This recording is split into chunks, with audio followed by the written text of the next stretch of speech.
Hello everyone, welcome to the class. I hope कि आप सब लोग ठीक होंगे और पढ़ाई लिखाई भी कर रहे होंगे। हम लोग रिलेशन फंक्शन की बात कर रहे थे लास्ट क्लास में और लास्ट 3 क्लासेस से हम लोग रिलेशन फंक्शन की बात कर रहे हैं। आज उसी के कंटिन्यूएशन में नेक्स्ट टॉपिक पे तो नहीं, जिस टॉपिक को हमने पढ़ा था उस पर हम लोग क्वेश्चन की बात करने वाले हैं। ये पूरा जो क्लास है क्वेश्चन पे ही बेस्ड है कि जो सीखा उसको इम्प्लीमेंट करके देखते हैं क्या सही से सीखा या जितना सीखा उतने से मेरे क्वेश्चन बन पा रहे क्या। तो चलो आज की क्लास को शुरू करते हैं।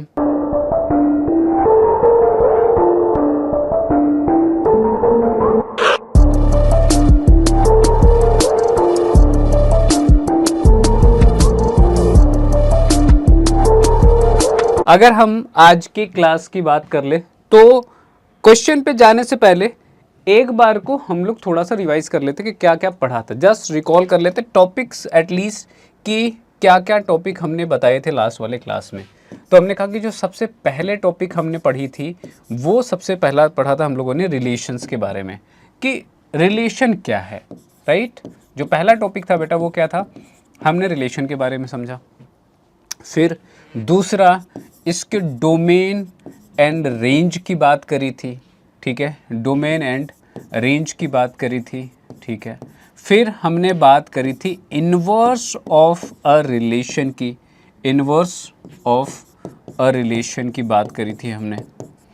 और क्या बात करी थी, फिर हमने इसी के कंटिन्यूएशन में domain and range, domain and range of R inverse की बात करी थी कि ये जो रिलेशन का आपने इन्वर्स करा इसका डोमेन और रेंज क्या होगा। इन सारे टॉपिक्स पे हम लोग लास्ट वाले लेक्चर्स में डिस्कशन कर चुके हैं। तो आज की क्लास में इन सब पर्टिकुलर्स पे क्वेश्चंस डिस्कस करने जा रहे हैं। सबसे पहले क्वेश्चन पे आए जो कि आपके पास एक्सरसाइज 2.2 का फर्स्ट क्वेश्चन है। व्हाट इट सेज कि लेट अब एक सेट गिवन है which containing the element starting from 1 to 14 which is the first 14 natural numbers. Define a relation R from A to A by R बराबर क्या है, x Y चाहिए, 3x minus Y बराबर 0 where X and Y is element of A. Write down its domain, codomain and range. If somebody listened me come carefully then this word is something I think we did not discuss that, right? हमने नहीं बात करी थी इस पर, but ठीक है, एक पॉइंट की बात है, सुन लेंगे, उस पर भी समझ लेंगे। आ जाओ बेटा हम सोल्यूशन करना स्टार्ट करते हैं। तो पहली बात तो मुझे किस सेट पे गिवन है, तो ए सेट है और ए सेट के अंदर जो एलिमेंट है 1 2 अप टू 14 तक के एलिमेंट्स हैं। रिलेशन जो डिफाइंड है वो कह रहे हैं कि आर टू आर के लिए ही डिफाइंड है। इसका मतलब सॉरी ए टू ए पे डिफाइंड है, मतलब यहाँ पे जो भी सबसेट आने वाले हैं वो एक रोसी के सबसेट से आएंगे, है ना, कार्टेशियन प्रोडक्ट के सबसेट से आएंगे। बट उसमें भी हमको बहुत ही स्पेसिफिकली बता दिया गया कि जो भी ये ऑर्डर्ड पेयर आएंगे वो इस प्रकार से होने चाहिए कि 3x माइनस वाई का जो सम 3x माइनस वाई करने पे 0 आने चाहिए, जहाँ पे ऑब्वियसली x सेट ए से होगा और क्योंकि सेम सेट पे डिफाइंड है तो दूसरा वाला एलिमेंट भी सेट ए से ही होना चाहिए। राइट, तो फिर सबसे बड़ी बात तो यही है कि हम इस आर को पहले डिफाइन कर ले, डोमेन को डोमेन रेंज तो बात की बात है, वो तो बस खाली देख के लिखने वाली चीज़ है।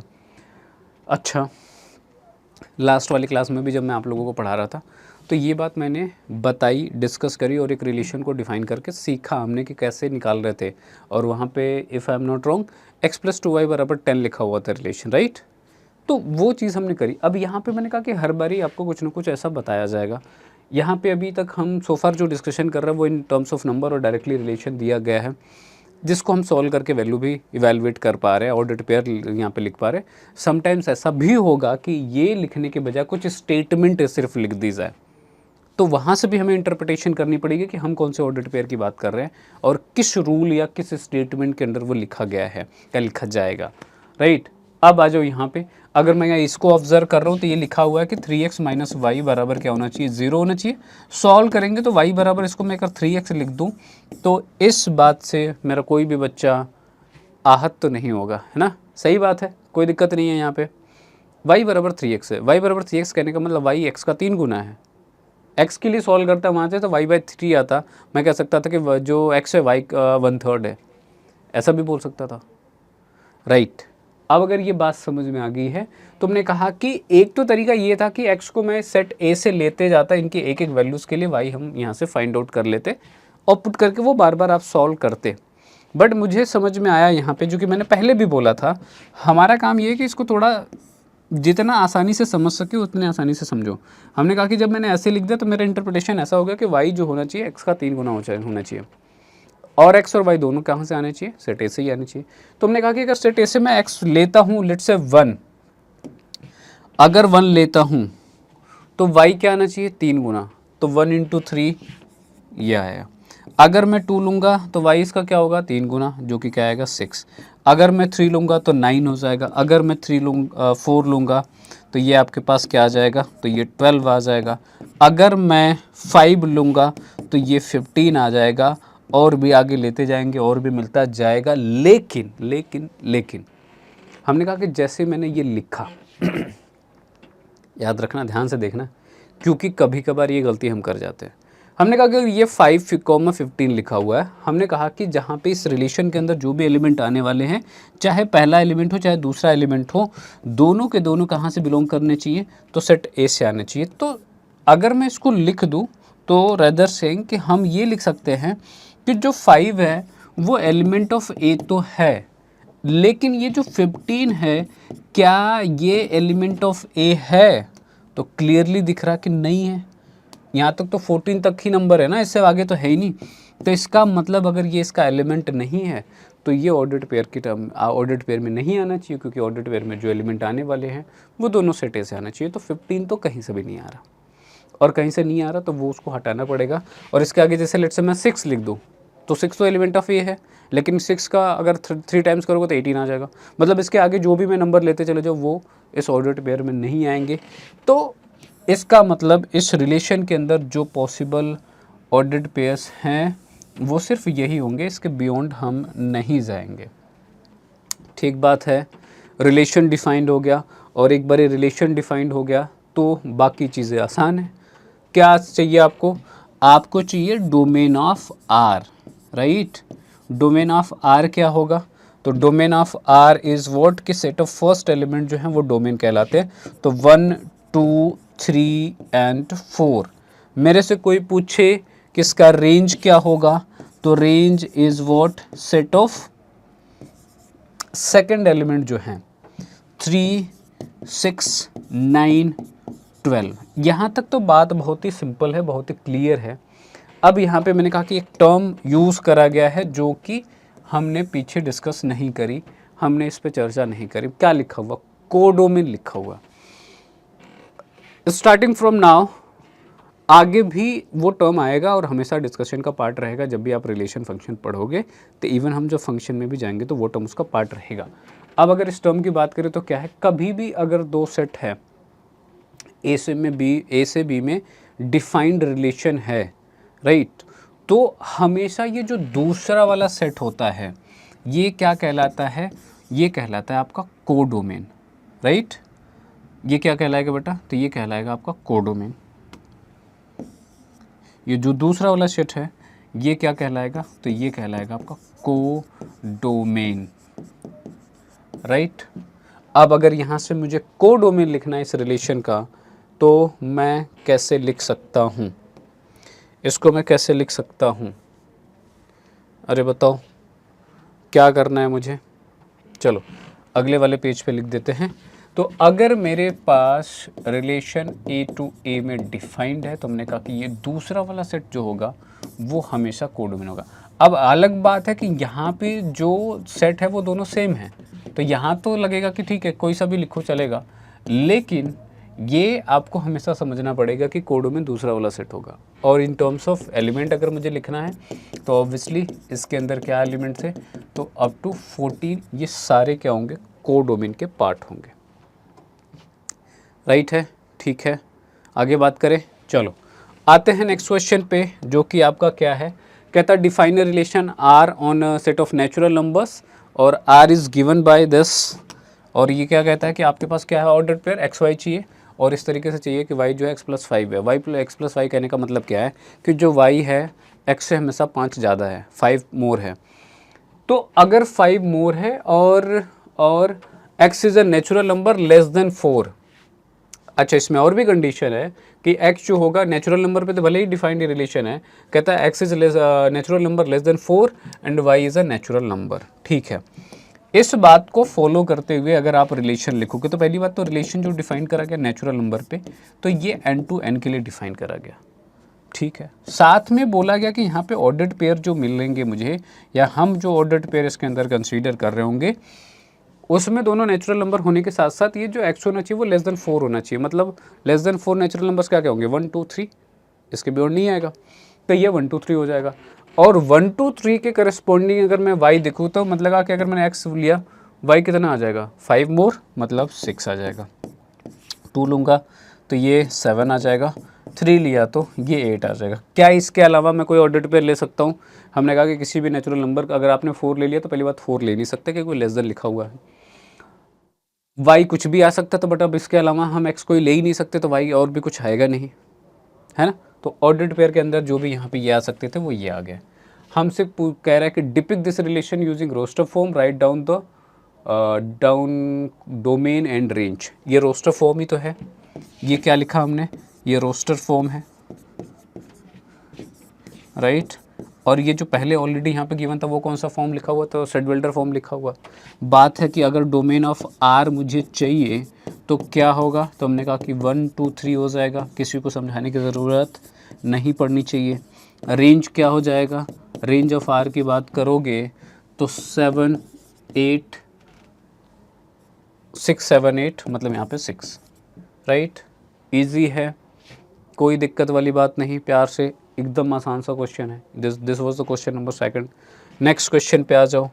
अगला क्वेश्चन क्या कहता है कि ए मेरे पास एक सेट है, बी मेरे पास एक सेट है, एक रिलेशन ए टू बी में डिफाइंड है। कह रहा है कि एक्स वाई इस प्रकार से चाहिए कि the difference between X and Y is odd where X is belonging to set A and Y is belonging to set B, right R in the roster form. सिर्फ और सिर्फ आपको रिलेशन डिफाइन करना है following the given condition. R A so A to B में defined मेरे पास relation है। आर किस तरीके से चाहिए आपको, तो ये कहता कि आपको ऑर्डर्ड पेयर चाहिए और इसमें the difference between X and Y is odd such that कि एक्स वाई जो होना का डिफरेंस जो होना चाहिए वो ऑड होना चाहिए, right. This should be odd, ठीक है। और x is element of A, y is element of B.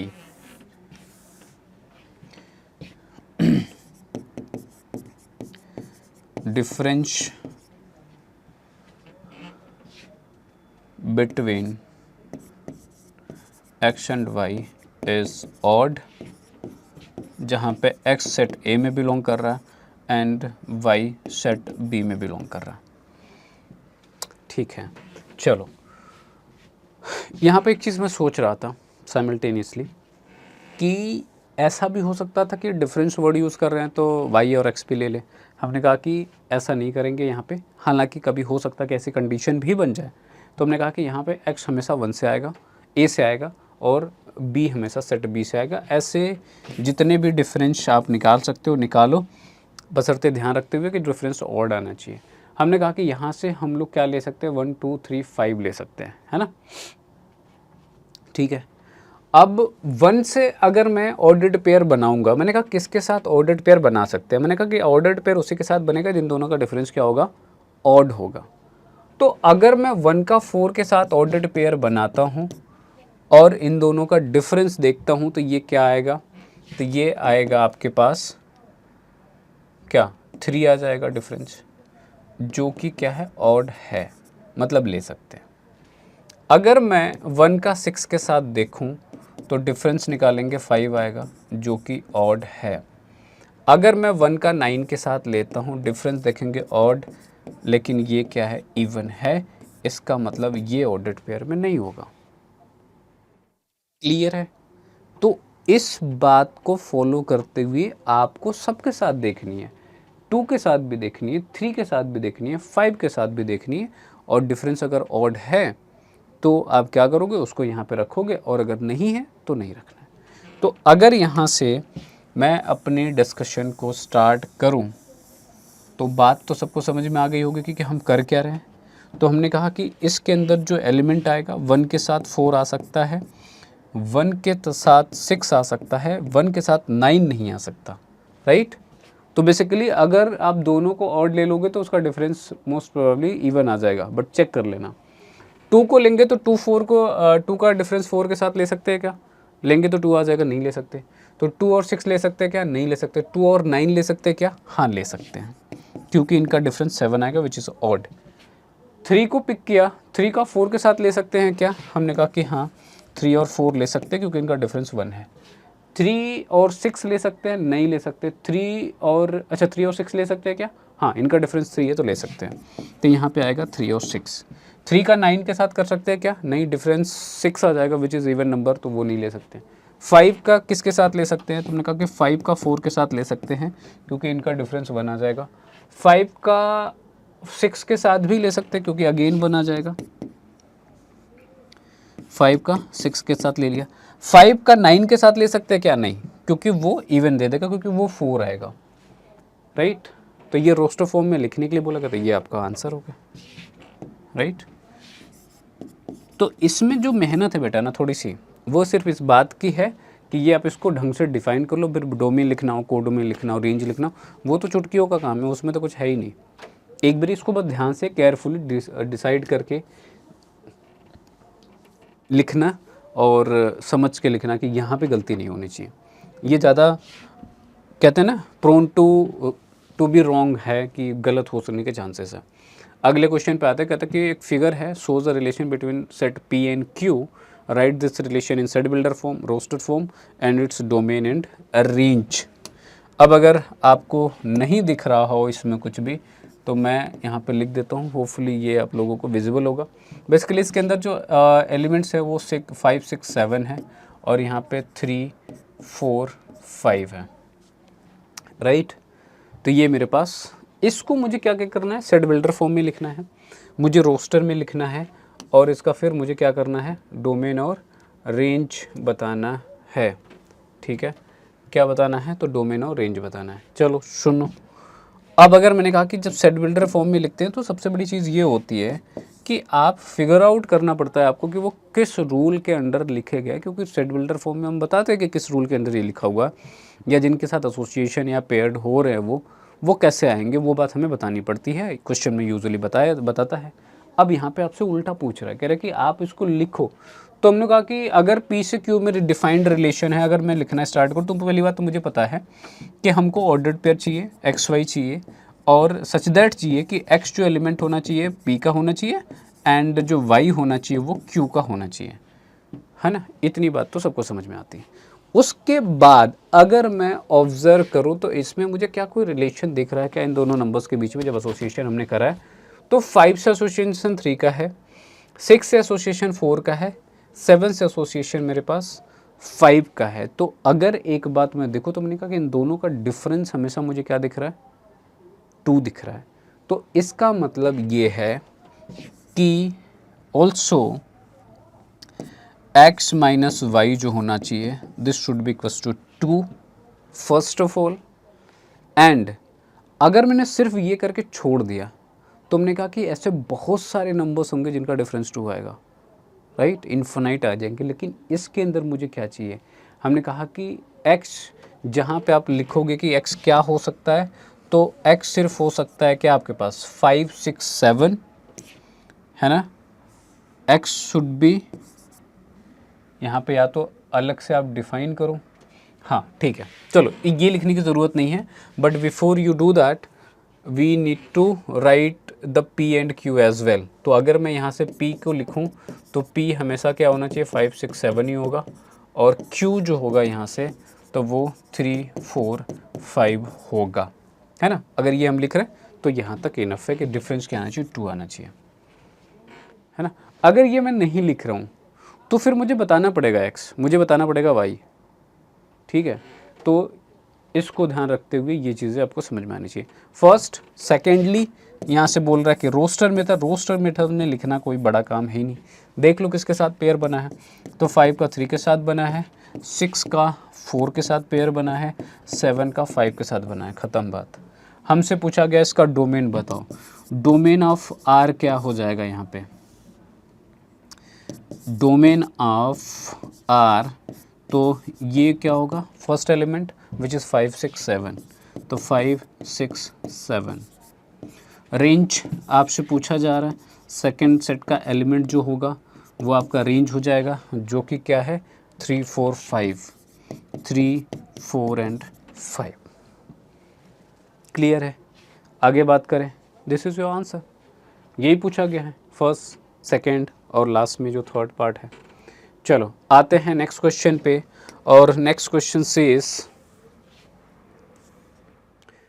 कि कहता है कि आपके पास गिवन है एक set, let R be the relation defined on A, मतलब ए से ए में डिफाइंड रिलेशन है, और इस प्रकार से है कि ए कोमा बी चाहिए, जहाँ सेट ए जो सेट ए से आ रहा है, बी ऑब्वियसली सेट बी से आएगा, बी है ही नहीं, सेम ही सेट पे डिफाइन कराएगा तो ए से आएगा, ए और बी दोनों ही इससे आ जाएंगे, and B is exactly divisible by A, write the relation in roster form, find the domain of R, find the range of R. सुनो, ए टू ए में डिफाइंड रिलेशन, तो आर कहाँ पे डिफाइंड है, ए टू ए में डिफाइंड है।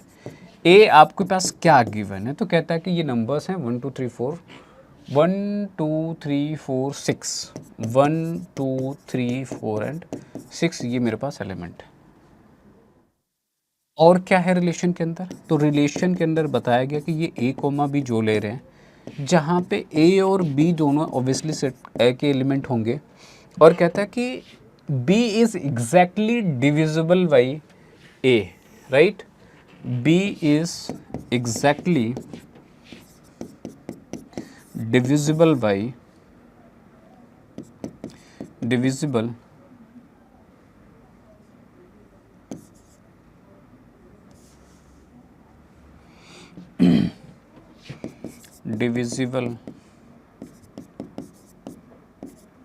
ठीक है, डिविजिबल बाई ए। चलो, तो अब आप जब रिलेशन में लिख रहोगे रोस्टर फॉर्म में, तो क्या करना है आपको, ढूंढो ऐसे ऑर्डर्ड पेयर। ए सेट ऐसे हो सकता है और बी सेट ऐसे ही होगा। ऑर्डर्ड पेयर हम इस तरीके से बनाएंगे कि जो दूसरा वाला पेयर जब भी हो वो एग्जैक्टली डिविजिबल हो, है ना। तो हमने कहा कि अगर 1 का मैं 2 के साथ पेयर बनाता हूँ तो क्या ये एग्जैक्टली डिविजिबल होगा 2 1 से, हमने कहा कि हाँ।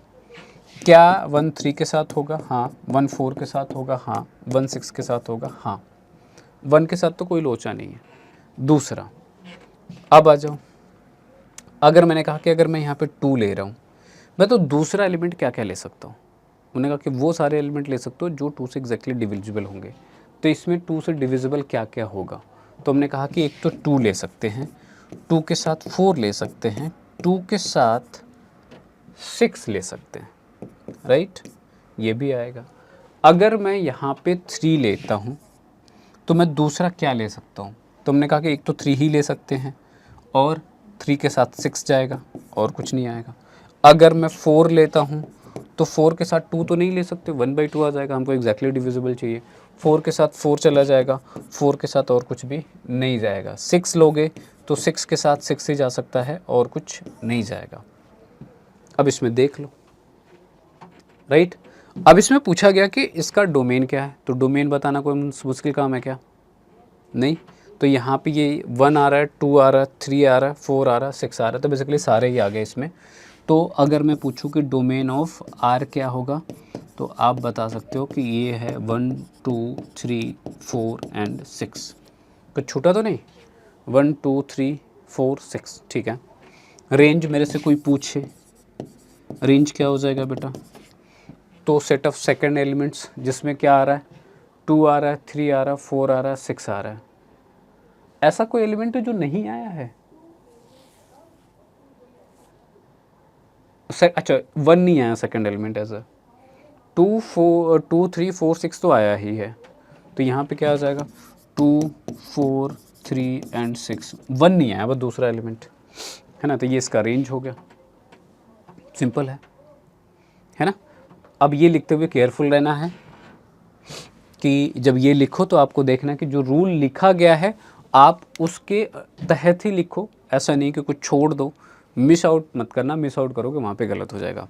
चलो तो आगे बात करें, नेक्स्ट क्वेश्चन पे आते हैं। नेक्स्ट क्वेश्चन क्या कह रहा है? कह रहा है कि determine the domain and range of the relation. अब देखो वैसी बात टुच्चे से क्वेश्चन है, फटाफट करते चले जाओ। हमने कहा कि यहाँ पे क्या कह रहा है कि r आपको गिवन है और x और x+5 है, जहाँ पे x क्या ले सकते हो आप 0 1 2 3 4 5 ले सकते हो। तो अगर आप लिखते चले जाओ तो इसमें क्या है, मैं क्विकली कर रहा हूँ, इसको ध्यान से देख लो।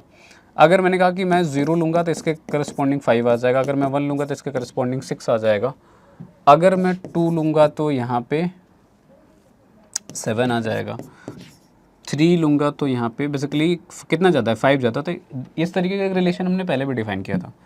3 लेंगे तो 5 मतलब 8 हो जाएगा, 4 के साथ 9 आ जाएगा, और 5 के साथ 10 आ जाएगा, और लेने की ज़रूरत ही नहीं क्योंकि इसमें मैक्सिमम 5 तक ही है। 0 1 2 3 4 5 और 5 6 7 8 9 और 7 8 9 एंड 10। ठीक है, अब इसमें क्या पूछा गया है, डोमेन एंड रेंज लिख दो। डोमेन ऑफ आर क्या हो जाएगा बेटा, तो ऑब्वियसली हमने सारे एलिमेंट लिए हैं इसमें, तो ये 0 1 2 3 4 एंड 5, राइट। कितने एलिमेंट है मेरे पास, 6, 1 2 3 4 5 6, ठीक है। रेंज ऑफ आर की बात कर लो, क्या हो जाएगा, दूसरे वाले जो भी एलिमेंट हैं,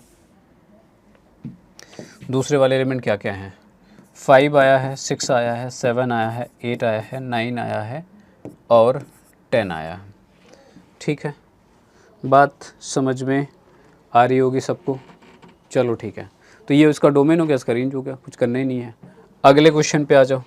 अगला क्वेश्चन क्या कहता है, कहता है कि राइट द रिलेशन आर, जहाँ पे x और x क्यूब चाहिए आपको, x is a prime number less than 10, और ये रिलेशन आपको लिखना है रोस्टर फॉर्म में।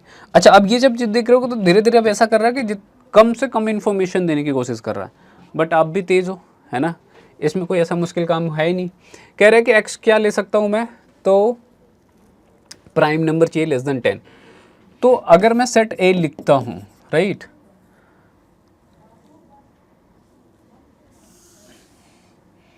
तो x क्या हो सकता है वो लिख लो, सेट के टर्म में ना लिखना चाहो तो। हमने कहा कि ये क्या हो सकता है, तो प्राइम नंबर लेस देन 10 क्या क्या होंगे, 2 3 5 7 और कुछ नहीं, सिर्फ यही होगा।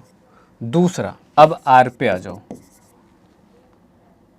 क्या आएगा, अगर आप यहाँ पे 2 ले रहे हो, इसका क्यूब तो मतलब 8, अगर मैंने 3 लिया इसका क्यूब, इसका मतलब 7, अगर 5 लिया तो 125, राइट, 525 और ये 125। 7 लिया तो 7 का क्यूब क्या हो गया, 7 का क्यूब 443,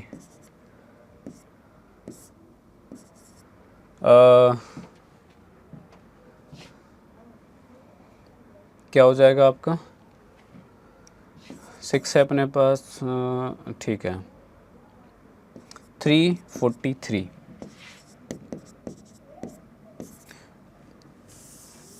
चलो हो गया रिलेशन, सिंपल है ना। आते हैं नेक्स्ट पे।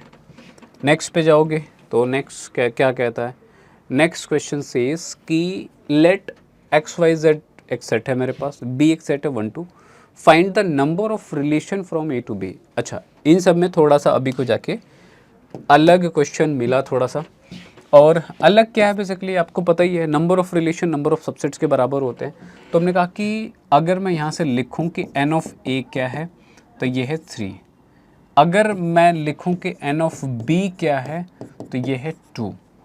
मैं नंबर ऑफ रिलेशंस की बात करूँ तो अभी मैंने बताया था कि उतने ही नंबर ऑफ रिलेशन पॉसिबल हैं जितने नंबर ऑफ सबसेट पॉसिबल है। तो नंबर ऑफ रिलेशंस की अगर मैं बात कर रहा हूँ तो क्या होता है बेटा, तो हमने कहा कि 2 के पावर, अगर ए से बी में रिलेशन आपने डिफाइन किया है तो ये N A into N B से गिवन होगा। एन ए क्या आपको पता है, एन ए बी आपको पता है, और यहाँ पे जो रिलेशन क्या है वो ए टू बी में डिफाइंड है, ये बात लिखी हुई है। तो ये क्या हो जाएगा, 2 के पावर 3 इंटू 2, कहने का मतलब 2 पावर 6, और 2 पावर 6 क्या होता है, तो ये होता है 64, राइट।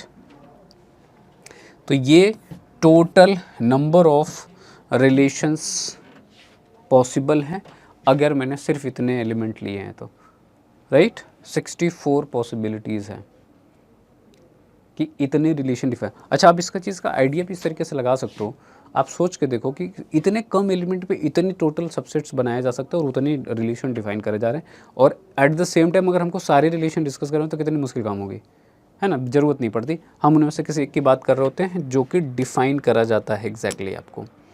अगले क्वेश्चन पे आते हैं, तो कहता है कि एक रिलेशन है, let R be the relation on integers, Z की बात करा जा रहा है, और ए कोमा बी चाहिए, एलिमेंट होना चाहिए, और A B A minus B क्या होना चाहिए, इंटीजर। यहाँ पे जो आपको पूछा गया है वो ये कि आपको बताना है इसका क्या, domain and range. Find domain and range of R. Domain and range of R आपसे पूछा गया। अब रिलेशन को पहली बात तो समझो, आर जो डिफाइंड है बेटा, वो कैसे डिफाइंड है। अगर हम सोल्यूशन पे जाएंगे, हमने कहा कि आर डिफाइंड है कि आपको ऑर्डर्ड पेयर्स इस तरीके से लेने हैं, ए और बी लेनी है। ऑब्वियसली दोनों क्या लेने हैं, जेड टू जेड पे डिफाइंड है, तो आप चाहो तो यहाँ पे ये भी लिख दो, आर कहाँ से डिफाइंड है, जेड टू जेड के लिए डिफाइंड है। तो यहाँ से ए और बी जो आएंगे वो आपके ऑब्वियसली एलिमेंट ऑफ जेड ही होंगे, है ना। और साथ में ये है कि इन दोनों का डिफरेंस जो है, ए से बी को सब्ट्रैक्ट करो तो ये क्या होना चाहिए, इज एन इंटीजर। अच्छा, अब अगर इसमें आप ध्यान से समझो तो हमने कहा कि जो सेट है वो इंटीजर्स हैं। इंटीजर्स नेगेटिव पॉजिटिव ज़ीरो सब मिला के कितने होंगे, तो हमने कहा कि इन्फिनाइट मिलेंगे। ऐसे दो नंबर हम सोचें जिनका डिफरेंस क्या हो, एक इंटीजर आए और जहाँ पे ये ए और बी दोनों ही इंटीजर हो, तो हमने कहा कि आप सोच के देखो, किन्हीं भी दो इंटीजर्स को सोचो, रैंडम सोचो, दिमाग में जो भी आए सोच लो। लेट्स से मेरे दिमाग में 3 और 7 आ गया, मेरे दिमाग में -2 और माइनस का 10 समझ में आ गया, ठीक है। डिफरेंस निकाल सकते हैं, मैंने कहा कि 3 - 7 करेंगे तो यहाँ से क्या आ जाएगा, 4 आ जाएगा। -2 माइनस ऑफ 10 करोगे प्लस का 10 आएगा, ये जो कि क्या देगा आपको, 8 दे देगा, राइट। और भी कोई सोच के देखो, मुझे समझ में आता कि कभी भी दो इंटीजर्स को हम सब्ट्रैक्ट कर रहे होंगे ना, वो हमेशा एक इंटीजर ही आएगा। इसका मतलब ये हुआ कि मैं कोई सा भी इंटीजर चूज़ कर लूँ, यहाँ ए में कोई भी इंटीजर चूज़ करूँ, मैं कोई भी इंटीजर चूज़ करूँ, उन दोनों से हमेशा ये बात वैलिडेट हो जाएगी कि ए उनका जो डिफरेंस आ रहा है वो इंटीजर ही आएगा। और ऐसा है तो हमने कहा कि ये तो सबके लिए ट्रू है, और हमसे पूछा गया डोमेन बताओ, रेंज बताओ, है ना, ठीक है, डोमेन और रेंज बताओ। तो हमने कहा कि अब समझो ज़रा, हमने कहा कि for all A and B which is element of Z, A minus B will be always क्या, एलिमेंट ऑफ जेड, राइट। तो इसका मतलब मैं ए कोई सा भी इंटीजर ले सकता हूँ, जितने इंटीजर मैं जानता हूँ। तो मतलब हमने कहा कि ए हमेशा क्या है, एक इंटीजर है, और वो हर इंटीजर के लिए इस रिलेशन के अंदर यहाँ पे हमको मिल जाएगा, राइट। तो हमने कहा कि और दूसरा वाला भी क्या है, हमने कहा कि किसी भी दूसरा वाला कोई भी बी ले लो, वो भी इंटीजर है और उसके करस्पॉन्डिंग वो भी यहाँ पे हमेशा ही बिलोंग करेगा, राइट। किसी भी दो के लिए बात कर लो। तो अगर मैं यहाँ से कंक्लूड करना चाहूँ कि इसका डोमेन क्या होगा, ध्यान से सुन लो, डोमेन क्या होगा, इसको देखना। हमने कहा डोमेन क्या होगा, हमने कहा कि सारे इंटीजर्स ले सकते हैं, राइट। और सेट ऑफ फर्स्ट जो एलिमेंट है वो सारे आ जाएंगे उसके अंदर। तो हमने कहा कि डोमेन क्या हो जाएगा, वो एलिमेंट ऑफ इंटीजर ही तो हो जाएगा, राइट। हमसे कोई रेंज पूछे, राइट, तो हमने कहा रेंज क्या आएगा, सेकेंड सेट ऑफ एलिमेंट्स, वो भी कोई भी इंटीजर ले सकता हूँ मैं, किसी भी इंटीजर के लिए मुझे ऐसा नहीं हुआ कि दोनों का डिफरेंस निकाला और वो इंटीजर ना है। तो हमने कहा वो तो सारे ही सारे हैं, तो यहाँ पे जो बी होगा वो भी क्या हो जाएगा, एक इंटीजर ही हो जाएगा, तो जो डोमेन और रेंज है वो दोनों के दोनों इंटीजर होंगे इसके। ठीक है, होपफुली आप लोगों को ये सब बातें समझ में आ रही हैं। और अगर ये बात समझ में आ रही है तो हमने कहा कि यहाँ पे आपकी एक्सरसाइज एंड होती है। ठीक है, अगली वाली क्लास में हम लोग फंक्शन पे डिस्कशन करेंगे। तो उम्मीद है यहाँ तक जो भी बातें समझाई आपको बात समझ में आई होगी। So on this note, this was all for today class. Thank you all for watching and मिलते हैं नेक्स्ट लेक्चर में। Thank you all for watching again.